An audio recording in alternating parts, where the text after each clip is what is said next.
창세기 12장에서 하나님께서 아브라함을 부르시고 아브라함에게 놀라운 복을 내려주셨습니다. 여러 가지 복을 내려주셨는데 그 아브라함에게 주신 그 축복의 궁극적인 목적은 땅의 모든 족속이 너로 말미암아 복을 얻을 것이라 하는 그 말씀이 있습니다. 하나님께서 아브라함에게 복을 주시고 아브라함의 후손에게 복을 주신 것은 이스라엘이 그 복을 받아서 너희들끼리 잘 먹고 잘 살라고 그런 복을 주신 게 아니라는 겁니다. 하나님께서 이스라엘 민족을 세우시고 그들에게 복을 주신 이유는 그들을 통해서 그들이 제사장이 되어서 수많은 온 천하 만민들을 하나님께로 인도하는 그런 역할을 감당하게 하기 위해서 이스라엘 민족에게 복을 내려 주신 것입니다.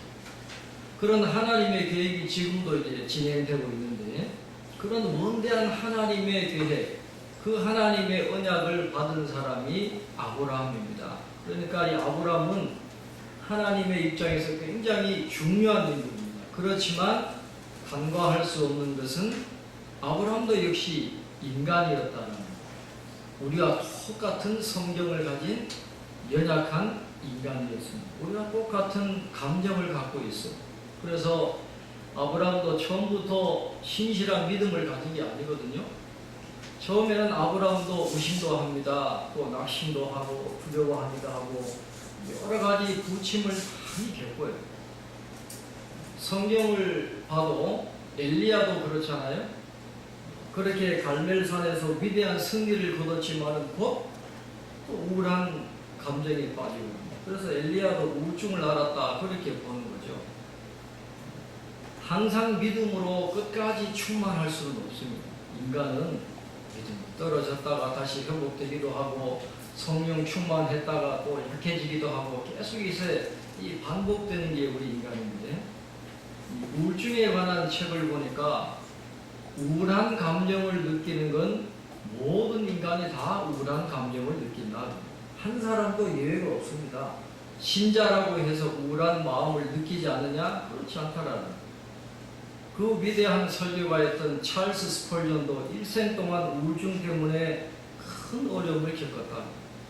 그 믿음 좋았던 아브라함 링컨도 늘 우울증 때문에 힘든 시간들을 보냈다는 그런 역사적인 인물들이나 수많은 위대한 예술가들도 다 우울한 마음을 다 갖고 있었는데 이 정상적인 사람들은 그 우울한 마음을 이겨낼 수 있다는 거죠. 그런데 2주 정도 지나서도 그 우울한 마음이 계속되면 그건 이제 정신적인 질병이 되는 거예요. 임상적 우울증에 빠져가지고 그때에는 이제 항우울제 약물 치료도 받아야 되고 상담이나 이런 치료를 통해서 회복을 해야 된다고 합니다. 그래서 누구나가 다 정상적인 우울감을 다 느낄 수밖에 없어요. 믿는 사람이라고 예외가 없다는 겁니다. 그래서 아브라함도 처음부터 믿음이 그렇게 완벽한 건 아니었어요.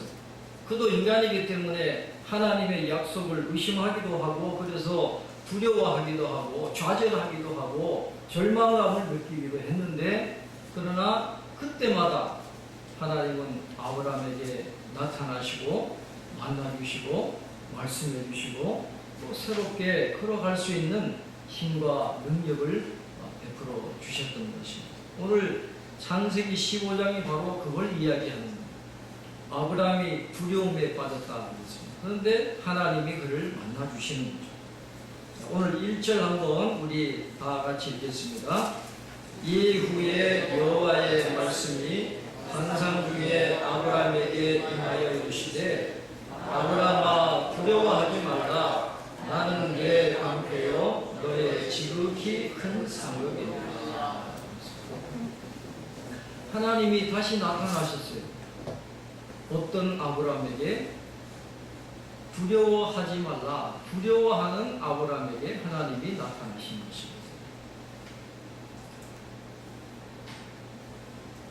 하나님의 약속이 실현되지 않았기 때문에 아브라함이 또 이제 두려움에 빠져 있는 겁니다. 혹자들은 이렇게 이야기합니다. 왜 아브라함이 두려움에 빠졌을까? 어떤 분들은 그 그돌라오멜과 그 연합했던 4명의 왕들이 또다시 아브라함을 쳐들어오지 않을까라는 그런 염려 때문에 아브라함이 두려워했다. 그렇게 주장하는 분들도 있지만은, 그러나 제가 보는 견해로는 2절 나오는 말씀을 볼 때에 그것보다는 상속자를 얻지 못했기 때문에 두려워했다라고 보는 것이 맞는 것 같아요.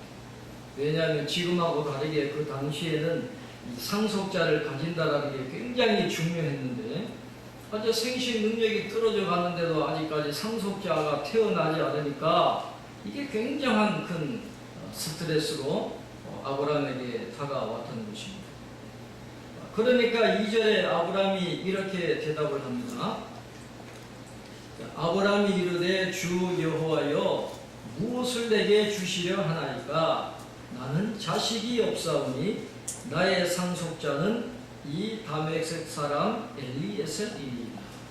그러니까 다메섹 사람 엘리에셀을 상속자로 삼아야 되겠다라는 그런 말을 하는 것으로 봐서, 지금 아브라함이 두려워하는 것은 상속자가 태어나지 않았기 때문에 곧 생식 능력이 끊어지게 될 텐데, 그때도 하나님이 자식을 주지 아니하시니까 그것 때문에 염려하고 두려워하고 있었다 하는 것이죠. 근데 오늘 1절 말씀에서 우리가 주목해 보아야 할 것은, 하나님께서 아브라함에게 어떤 방법으로 나타나셨다고 했습니까? 이후에 여호와의 말씀이 환상 중에 나타나셨다. 환상 중에. 이건 무아지경이나 황홀경에 빠졌다라는 것이 아니고, 아브라함이 분명하게 인식할 수 있는 그런 신비로운 방법으로 하나님이 아브라함에게 말씀하신 것입니다. 영어 성경을 보면 이너 비전이라고 되어 있어요. 비전 가운데 하나님이 말씀하셨다. 아브라함에게 비전을 보여주셨다. 그렇게 이야기하고 있습니다. 이 비전이라는 말은 오늘 말로 이야기하면 이 세상을 제대로 살아가기 위한 영적인 통찰력과 분별력이라 그렇게 말씀을 드릴 수 있습니다. 바꿔 이야기하면 육신적인 어려움과 문제에 직면했을 때 그 문제 자체보다도 그 문제를 해석할 수 있는 영적인 눈과 통찰력과 분별력이 있다면 그 어려움을 이겨낼 수 있다 하는 것을 비전이라는 말이 우리에게 가르쳐 주고 있습니다. 하나님께서 환상 중에 아브라함에게 깨닫기를 원하시는 것은 하나님이 그의 방패가 되어주시고 하나님이 그의 상급이 되어주신다라는 것을 깨닫기를 하나님은 원하고 계신 것입니다. 하나님이 그의 방패가 되어주시겠다는 겁니다. 그럼 방패는 뭐에 쓰는 건가요? 보호하는 거잖아요. 칼을 막는다든지 화살로부터 자기의 몸을 보호하는 것처럼 하나님이 아브라함의 방패가 되어주셔서 어떤 환난이나 위험 가운데서도 그를 지켜주시겠다, 보호해주시겠다, 그렇게 약속을 하고 계시는 것입니다. 다윗 왕도 누구보다도 이 하나님이 자신의 방패가 되신다라는 걸 잘 알고 있었던 사람. 역대상 17장 24절에 보면 다윗 왕이 기도한 제목이 나오는데 이렇게 기도합니다. 견고하게 하시고 사람에게 영원히 주의 이름을 높여 이르기를 만군의 여호와는 이스라엘의 하나님 곧 이스라엘에게 하나님이시라 하게 하시며 주의 종 다윗의 왕조가 주 앞에서 견고히 서게 하옵소서. 자신의 왕조를 지켜달라는 거죠. 하나님이 보호자가 되셔서 다윗의 왕조를 지켜주시기를 원합니다. 하나님은 믿음의 사람들에게 방패가 되어주세요. 아브라함의 방패가 되어주시고 다윗의 방패가 되어주셔서 환난이나 어려움에서 건져주신 그 하나님이 오늘 우리의 방패가 되어주시고 우리를 위기에서 건져주시는 그런 은혜를 내려주시는 줄로 믿습니다. 너의 지극히 큰 상급이라 그랬어요. 히브리어 본문을 다시 번역을 하면 강조문인데 내가 바로 너의 상급이라 그런 뜻입니다. 그 소돔 왕에게로부터 수많은 재물을 받을 기회가 있었지만은 다 포기했잖아요. 그걸 하나님이 아시는 거예요. 그 재물이 너의 상급이 아니라는 거예요. 하나님이 너의 상급이 되어줍니다. 하나님 자신이 아브라함의 상급이 되어주셔서 하나님께서 아브라함에게 약속하신 모든 복이 실현되도록 하나님이 복을 주시겠다. 그렇게 말씀을 하고 있습니다. 이 말씀을 통해서 하나님은 아브라함에게 인간적인 눈으로만 문제를 바라보지 말고 영적인 눈을 떠서 방패가 되어주시는 하나님을 바라보고 상급이 되시는 하나님을 바라보면서 그 두려움에서 벗어날 것을 하나님께서 말씀을 하고 계시는 것입니다. 그리고 오늘 본문 2절을 보면 우리가 기도할 때 어떻게 기도해야 되는가 하는 것에 대해서 큰 가르침을 주고 있습니다. 우리가 기도할 때 하나님 앞에 불평하거나 불만하면 안 되겠지만은 그러나 하나님께 우리의 어려움을 토하고 우리의 괴로움을 구체적으로 아뢰는 일은 합당하다라는 것입니다. 시편 142편 2절에 내가 내 원통함을 그의 앞에 토로하며 내 우환을 그의 앞에 진술한도다 그렇게 말했어요. 다윗은 기도할 때 자신의 원통함을 숨기지 않았어요. 하나님 앞에 자신의 원통함을 다 토로하고 그의 우한 걱정거리를 하나님 앞에 자세하게 진술했다는 것입니다. 이 141편은 다윗이 사울 왕에게 쫓겨나서 그 굴에 숨어 있을 때 굉장히 어려울 때 지은 시편이거든요. 얼마나 힘들었겠어요. 그러나 그 모든 것들을 다 하나님 앞에 진술하면서 기도했다라고 하는 것입니다. 믿을 만한 친구가 있어가지고 그 친구에게 그 자신의 속사정을 털어놓기만 해도 마음의 짐을 가볍게 할 수 있다는 거잖아요. 그렇다고 한다면 사람에게 말할 수 없는 그런 문제와 그런 우환들을 우리가 언제든지 고백하고 토로하고 진술할 수 있는 하나님이 우리 옆에 계신다고 한다면 그게 얼마나 우리에게 큰 축복이고 위로가 되겠습니다. 하나님 우리의 친구가 되어주십니다. 언제나 귀를 열고 우리의 기도를 들어주세요. 미국의 어느 도시에 가면 사람들이 자살을 많이 하는 다리가 있대요. 그 다리의 한쪽 편에는 태평양 바다가 보입니다. 아무것도 없어요. 망망한 바다가 보이고 그 다리의 또 한편을 보면 찬란한 도시, 그 건물들이 높이 솟아있는 그 건물들이 보이는데 그 다리에서 뛰어내려서 자살하는 사람들의 공통점이 뭐냐 하면 모두가 다 바다를 향해서 뛰어내리는 사람은 한 사람도 없답니다. 어디를 향해서 뛰어내리냐? 도시가 바라보이는 그 편으로 바다에서 뛰어내린다. 학자들이 이야기합니다. 왜 그랬을까? 죽는 그 순간에도 그 사람들은 관계를 그리워했다.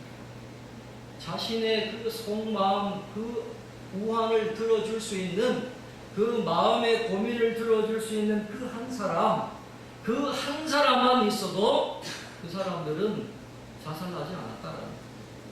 그 관계가 없으니까 그 관계를 그리워하면서 그렇게 스스로 목숨을 끊게 된다는 것입니다.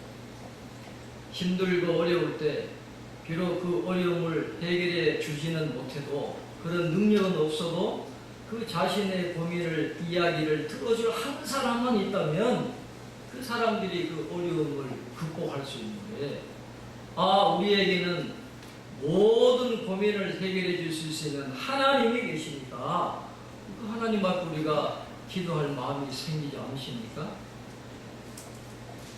아브라함은 구체적으로 하나님께 기도합니다. 아브라함이 하나님께 말한 내용이 이런 겁니다. 주님 내게 무엇을 주시려 하십니까? 나는 상속자가 없어요. 나에게 이렇게 많은 재산이 있으면 뭐합니까? 물려줄 상속자가 없거든요. 종들에게도 저렇게 자식이 넘쳐나고 이웃들에게도 자식이 저렇게 넘쳐나는데 왜 나에게는 상속자를 주시지 않습니까? 내게 씨를 주지 아니하셨으니까 내가 세상을 떠날 때 내 뒤에 자식을 하나도 남겨두지 못할 지경입니다. 그렇다면 다메섹 사람 엘리에셀에게 주어서라도 후손을 이어가야 하지 않겠습니까? 이게 아브라함의 이야기입니다. 구체적으로 하나님께 아뢰었다는 것입니다. 그런데 오늘 본문에서 아브라함이 지금 누구에게 그의 우환을 진술하고 있습니까? 오늘 아브라함이 하나님을 뭐라고 그랬어요? 주 여호와여. 하나님의 이름이 두 가지가 나옵니다. 주 아도나이라고 하죠. 아도나이 로드라고 번역을 하는데 하나님이 우리의 주인 되심을 아브라함은 고백을 했다는 것입니다. 이 히브리어의 아도나이 네 글자거든요. 이걸 신성 사문자라고 합니다. 신성한 네 글자라고 합니다. 그래서 유대인들은 하나님을 너무너무 두려워해가지고 이 하나님의 이름을 입에 담기도 두려워했어요. 그리고 이 서기관들이 성경을 필사를 할 때 아도나이라는 단어가 나오면 정결제를 취하고 글자를 썼다는 거예요. 잠시 필사를 멈추고 목욕을 합니다. 목욕을 하고 옷을 갈아입고 깨끗하게 순결한 마음으로 경건한 마음으로 하나님을 경외하는 마음으로 와가지고 네 글자를 쓰는 거예요. 아도나이. 근데 조금 지나서 또 아도나이가 나오잖아요. 또 정결례를 치르고 그렇게 글자를 썼다. 주인 되시는 하나님을 그렇게 두려워하고 경외하는 마음을 가지고 성경을 필사했어요. 그래서 신약 성경보다도 구약 성경 사본들이 오류가 절대적으로 적다는 거예요. 그만큼 집중하고 하나님을 두려워하는 마음으로 이 구약 성경을 필사했기 때문에 그렇게 많은 사본들이 있어도 구약 성경은 오류가 별로 없다라는 그만큼 아도나이 주님 되심을 그들이 인정을 하고 하나님을 두려워하는 마음으로 살았기 때문에 그런 결과가 나타났는데 오늘 아브라함도 마찬가지입니다. 하나님이 나의 주님 되심을 분명히 고백을 하고 있다. 디모데전서 6장 15절로 16절 말씀에 보면 우리의 주 되신 하나님에 대해서 이렇게 말씀을 하고 있습니다.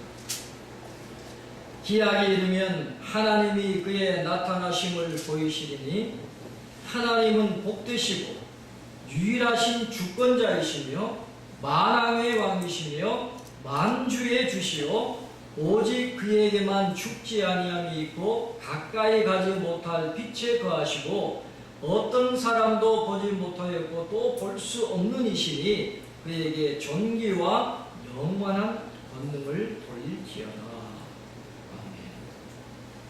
하나님은 복되시고 유일한 주권자시라 그랬어.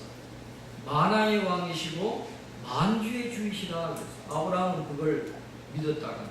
하나님이 나의 주가 되시다. 이번에 평양을 가서 평양 시가지를 찍어온 그 장면을 보니까 그 건물에 이렇게 글자가 쓰여 있는데 원수님을 따라서 하늘 끝까지 그렇게 되어 있더라고요. 원수님을 따라서 하늘 끝까지. 그러니까 북한 주민들에게 주님은 누구예요? 김정은 위원장이 주님이에요. 그것을 보고 참 너무 안타깝더라고요. 북한 동포들이 너무 불쌍하구나. 그래서 빨리 통일이 되어서 그 부호가 뭐로 바뀌어야 되겠어요? 예수님을 따라서 하늘 끝까지. 그 기도 제목이 떠오르는 거예요. 우리가 이를 위해서 기도해야 되겠구나. 북한 동포들도 김정은 위원장이 주님이라고 따라가지 않고 예수님이 우리의 주님 되신다라는 걸 인정하고 주님을 따라가는 그런 나라가 되어야 하나님이 이 나라를 복 주실 줄로 믿습니다. 포스트 모더니즘, 우리가 포스트 모더니즘에 대해서 많은 이야기를 하잖아요. 우리가 살아가는 시대가 포스트 모더니즘이에요. 광고라든지 예술이라든지 우리는 한순간도 그 문화적인 배경을 벗어날 길이 없는데 포스트 모더니즘을 한마디로 정리를 하면 자기가 하나님 되는 시대라 그랬겠죠. 자기가 하나님 되는 시대예요. 이제 권위를 인정하지 않아요. 성경의 권위도 인정하지 않고 신의 권위도 인정하지 않아요. 내가 하나님 되는 그런 시대예요. 그럴 때 우리가 하나님의 주되심을 고백하는 것이 굉장히 중요하다는 것입니다. 그 다음에 아브라함은 여호와여 그랬습니다. 여호와라는 이 하나님의 이름은 특별히 언약을 반드시 지키시는 능력을 갖고 계시는 하나님, 그런 의미를 갖고 있습니다. 아브라함은 하나님이 나의 인생의 주인 되심을 믿었고 하나님이 그 약속을 반드시 이루어 주실 수 있는 능력의 하나님이시라는 걸 그가 믿었다라는 그런 믿음이 있어서 하나님 앞에 그렇게 강구를 하게 되는 것입니다. 그래서 제임스 패커라고 하는 신학자가 기도에 대한 책을 쓰면서 이렇게 짧게 이야기합니다. 기도하지 않는 사람은 시간이 없어서가 아니라 하나님에 대한 믿음이 없기 때문에 그렇게 정리를 했어요. 일리가 있는 말이잖아요. 그러나 아브라함은 하나님에 대한 분명한 믿음을 가지고 그에게 하나님께 기도로 나갔습니다. 히브리서 11장 6절에 믿음이 없이는 하나님을 기쁘시게 하지 못하라니 하나님께 나아가는 자는 반드시 그가 계신 것과 또한 그가 자기를 찾는 자들에게 상 주시는 이심을 믿어야 할지니라. 그렇게 말씀했습니다. 하나님은 지금도 살아계십니다. 그리고 우리가 하나님 앞에 나오기를 원하고 계십니다. 그리고 우리 하나님 앞에 기도하면 기도에 들으시고 응답해 주시는 분임을 믿고 항상 기도의 자리로 나아가는 저와 여러분 될 수 있기를 바랍니다. 근데 여러분, 아브라함이 얼마나 가진 것이 많습니까? 종들도 많았어요. 가축도 많았습니다. 그 지역의 유력한 자로 부각이 되었는데 다 필요 없는 거예요. 아들이 없으니까, 상속자가 없으니까 다른 게 다 필요가 되지 않는 겁니다. 하나님은 그러나 우리를 누구보다도 잘 알고 계시죠. 아브라함보다 더 잘 아시는 하나님이신데 그 아브라함의 마음을 꿰뚫어 보시고 그 두려움의 원인을 아시는 하나님이 그에게 이렇게 말씀을 하십니다. 우리 4절 말씀 우리 한번 같이 읽겠습니다. 4절입니다. 여호와의 말씀이 그에게 임하여 이르시되 그 사람이 내 상속자가 아니라 내 몸에서 날 자가 내 상속자가 되리라 하시고, 하나님 분명히 말씀하는 거예요. 다메섹 사람 엘리에셀이 내 상속자가 되는 게 아니라 내 몸에서 날 자가 내 상속자가 될 것이다. 여기서 내 몸에서, 내 몸이라는 말은 히브리어로 케레브라는 말인데 인간의 내부를 이야기하고 특별히 이 성의 기관을 이야기합니다. 그래서 하나님 분명히 말씀하십니다. 내 안에 사례를 통해서 태어날 그 아이가 너의 상속자가 될 것이다. 분명히 하나님이 약속을 하시는 것입니다. 그런데 하나님은 이 말로만 확신을 주신 것이 아니라 눈으로 또 보여주세요. 시각적인 효과를 통해서 분명하게 확신을 주시는데 밤하늘에 있는 별을 바라보게 하십니다. 5절 말씀에 보면 그를 이끌고 밖으로 나가 이르시되 하늘을 우러러 뭇별을 셀 수 있나 보라. 또 그에게 이르시되 내 자손이 이와 같으리라. 그 4, 5천 년 전에 오염되지 않은 그 하늘에 얼마나 많은 별들이 많았겠어. 그 장관을 바라보게 하시면서 너희의 후손이 이렇게 많아지게 하겠다. 그런데 그 별들을 바라보는 아브라함에게 변화가 생기는 거예요. 이렇게 숱한 별들을 지으시고 나를 갈대아 우리에서 이끌어내시고 언약을 맺으신 하나님이 내 작은 이 고민 하나 못 들어주시는 그러면서 하나님을 바라보는 새로운 눈을 뜨게 된 겁니다. 아직까지 하나님의 약속이 이루어지지는 않았습니다. 상속자가 태어나지 않았지만은 하나님이 분명히 이루어 주신다 하는 그런 믿음이 그에게 생기게 된 거죠. 그 믿음을 하나님이 보신 거예요. 그래서 하나님이 아브라함에게 굉장히 중요한 말씀을 하십니다. 6절 말씀 성경 전체의 주제입니다. 6절 같이 읽겠습니다. 아브라함이 여호와를 믿으니 여호와께서 이를 그의 의로 여기시고. 이 로마서의 주제잖아요. 원래 그에게 있지 않은 의를 그의 것으로 인정하셨다. 그런 뜻입니다.